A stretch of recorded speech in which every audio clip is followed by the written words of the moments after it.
I'm actually in Kuantan right now. Anyway, I am so tired.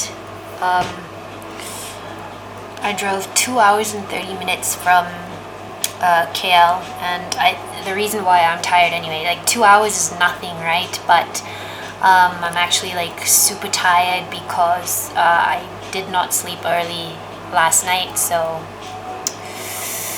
yeah. But I've got some cookies. Check this out, people. My cookies. This will keep me entertained for a while.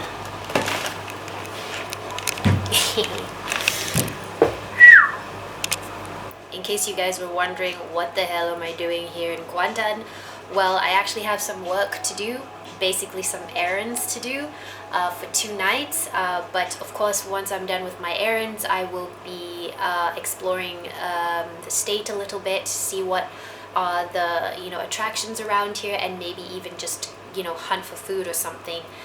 So yeah, so I'm actually at AC Hotel by Marriott. It's actually a really pretty decent place, although the price is a little bit on the high side, but you get the really good amenities and facilities, and the services are also really good, so that's pretty much what you need as a traveler anyways. But yeah, so once I'm done in Kuantan for 2 nights, I will be heading up north to Terengganu, even further up, and probably check out Kelantan as well.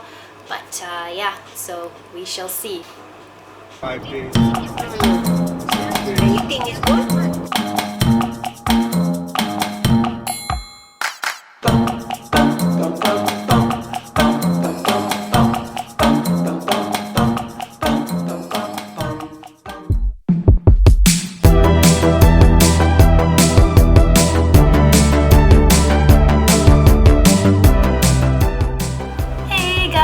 What's up? Oh my gosh, I'm actually waiting for my ride to go to Tasik Chini. I just had my breakfast. It's actually quite a sad breakfast. It's just nasi lemak like that, but yeah. Heading to Tasik Chini now. It's gonna be a 1 hour and I think 31 minutes drive from Kuantan. Got everything charged.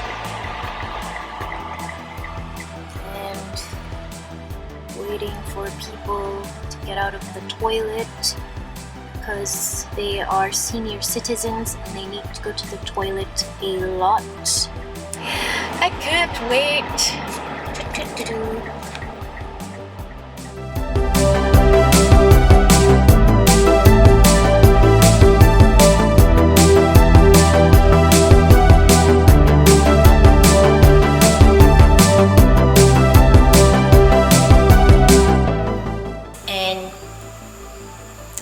Here we are.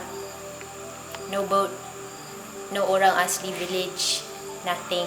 Sadly, it is abandoned. I'm not sure if it's open or not. But yeah, there's no activity. You can't go for any boating at the moment. The first place in Pahang I thought of exploring was Tasik Chini, thinking that since I was traveling with my folks, perhaps casual boating and a stop by at an orang asli village would be an interesting event for my senior citizen parents. However, to our disappointment, when we got there, the jetty was deserted. The place was practically abandoned with rubbish ravaged by wild monkeys, old boats lying on the banks, and small fishing nets left to rot in the lake. For the most part, I wasn't disappointed because we couldn't do those activities. I was mostly disappointed because the lake and its surrounding areas was left abandoned. And no, it wasn't because of COVID-19. We had a look into some of the chalets and there were no beds or sheets. That could mean that it was left with the intention of no maintenance and upkeep. I know that our government is currently trying to revive Tasik Chini, but I was left to wonder, shouldn't there at least be some maintenance and upkeep done in the midst of the recovery? Here's the reality of Tasik Chini in 2020. Up to 2016, there was 669 biosphere reserve in 120 countries. Tasik Chini of Malaysia was one of them, and it held a UNESCO biosphere status. What that meant for Tasik Chini is that it is a region of land, water, and atmosphere where living organisms and the results of the activities create a single self-sustaining ecosystem. Usually, This time of year, you'll see this lake transform into a natural floating garden, but this is what it looks like 5 weeks ago. Tasik Chini was once a thriving freshwater natural lake. It was the second largest natural lake in Malaysia. It is now, however, officially the second largest natural dead lake in Malaysia. The trip to Tasik Chini may have been a disappointment, but there was a lesson that I learned. Human activities that are not controlled or monitored can badly damage our ecosystem, and that if you're not careful, it will be a challenge to revive, just like Tasik Chini. As we headed back to Kuantan, we made a pit stop at Pantai Batu Hitam, a slightly less crowded beach compared to Pantai Teluk Cempedak and definitely much cleaner. Obviously, I took that opportunity to chill and rest after a long drive from Tasik Chini and capture the beautiful rocks and snap some up-close shots of anything I could find on the beach. It was truly pleasant. Hey guys, I'm actually now driving up north towards Terengganu. Haven't actually booked a place to stay yet, so I'm not sure how we're actually gonna, find a place at the last minute because everywhere is booked. Not too sure, where we're gonna find a hotel. But I think we pretty much have one hotel that we have in mind. But it's kind of like a bleak situation right now because we're not too sure if there is even a room anywhere. But yeah, we shall see. So it's now 12:28 p.m. I'm actually on the Lebuhraya Timur 2. Heading towards Terengganu. I'm actually pretty tired because yesterday we kind of finished and settled a few things pretty late, so I didn't really get much sleep in. And now we have no hotel in Kuala Terengganu, so I'm not so sure what's gonna happen. I'm in the R&R now. Yeah, so I gotta start driving in a few seconds. See you guys soon.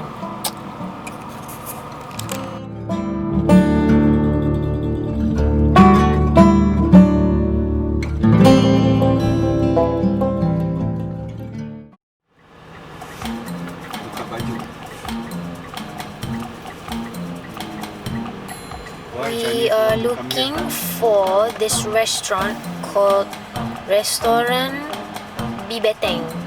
It's somewhere in Jalan Losong. I am not so sure, but this is the GPS Google Maps that we are following.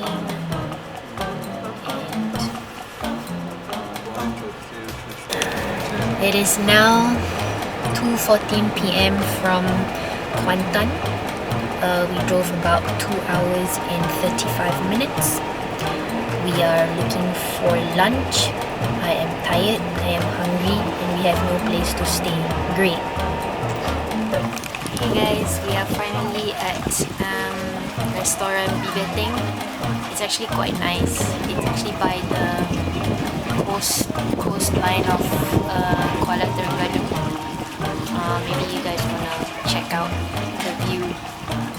It's good for you to have lunch. We ordered nasi ayam mandi. Yeah, it's not Terengganu food, but it's food.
After completing some errands in Kuala Terengganu on day 3, we decided that we wanted to get to know Kuala Terengganu a little better.